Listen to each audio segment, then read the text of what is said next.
தமிழகம் எங்கும் கிளைகள் கொண்ட Annamal institute of hotel management and hospital management படிப்பில் சேர்வதற்கான அட்மிஷன் நடைபெறுகிறது. கிருஷ்ணகிரி மாவட்டம் போச்சம்பள்ளி அருகே 5 ஆண்டுகளுக்கு முன்பு போடப்பட்ட தார் சாலை சேதமடைந்துள்ளதால் பொதுமக்கள் அவதிக்குள்ளாகினர். இதுகுறித்து நமது செய்தியாளர் ரமேஷ் வழங்கிய கூடுதல் விவரங்களை தற்போது பார்க்கலாம். கிருஷ்ணகிரி மாவட்டம் போச்சம்பள்ளி அடுத்த பர்கூர் ஊராட்சி ஒன்றியத்திற்கு உட்பட்ட தாதம்பட்டி பகுதியில் 50க்கும் மேற்பட்ட குடும்பங்கள் வசித்து வருகின்றனர்.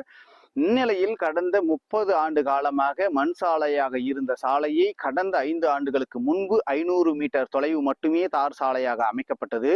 இந்த சாலையில் தற்போது ஜல்லிக்கற்கள் பெயர்ந்து சாலையில் உருண்டோடுகின்ற சூழ்நிலையும் உள்ளது. மேலும் இவ்வழியாக செல்லும் பள்ளி கல்லூரி வாகனங்கள் மற்றும் இருசக்கர வாகனங்களில் அத்தியாவசிய தேவைக்காக செல்லும் விவசாயிகள், முதியோர்கள் என நாள்தோறும் விபத்தில் சிக்குவதாகவும் தெரிவித்திருக்கிறாங்க.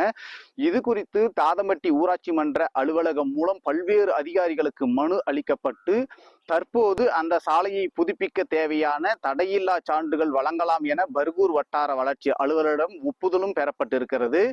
ஒப்புதல் பெறப்பட்ட பிறகும் இந்த சாலையை கிடப்பில் போடப்பட்டிருக்கிறாங்க.